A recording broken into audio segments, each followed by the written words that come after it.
there has been significantly more and more ICE raids. There are more and more detainees. Trump articulated his immigration mandate to deport and remove 12 million illegal immigrants from the United States. ICE has now had to catch and release a lot of the detained immigrants. There's not enough space in the ICE detention center. If you have millions of undocumented immigrants that are here, they're already working. Why not give them work permits? There is a tax benefit.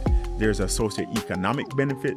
There's an infrastructure benefit, 25% tariff on Mexico, China, and guess what? Our neighbors, Canada. The average consumer will feel it. There's a new mandate that people who are now applying for visas will now have to share their social media handles once they're applying for a United States visa. The three industries that are being impacted the most by immigration: it's agriculture, construction, and hospitality. It's $1.7 trillion in loss over the next 10 years if we were to remove people from these industries. President Trump announced that the DOJ will be filing sanctions against immigration attorneys, immigration law firms who are blocking mass deportation. ICE now has a tip line. Your neighbor or that colleague or that roommate, they can call the tip line and have you go home. There is a designated ICE tip line for people to just report if they believe that you are an illegal immigrant. People who should not be deported will get deported. And the perfect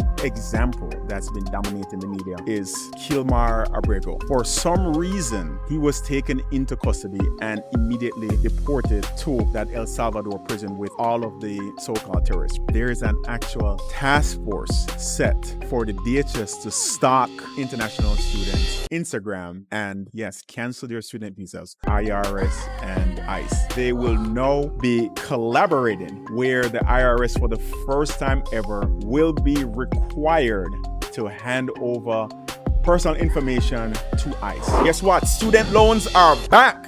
Yes, they are back. So Department of Education just hit the unpause button on student loan collection.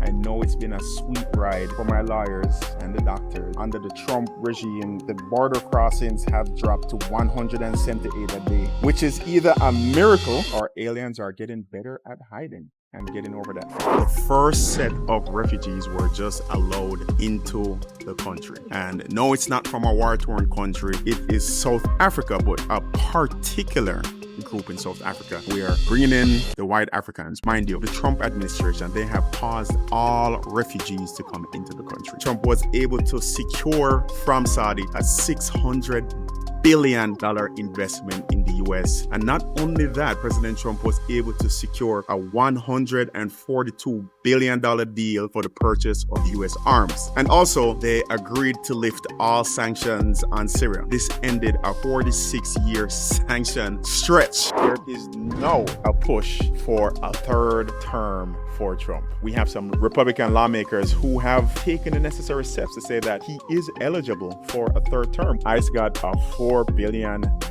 increase in their budget because there is a 3,000 immigrant quota that ICE has to make every single day. Student visa applicants will now be required to make their social media handles public. We will see approximately $40 billion going towards the construction of the wall. We will also see $45 billion going to ICE. We also see $5 billion allocated to expand and to improve immigrant detention centers. The Supreme Court ruled that the executive order that President Trump issued of birthright citizenship, it will go into effect in certain states.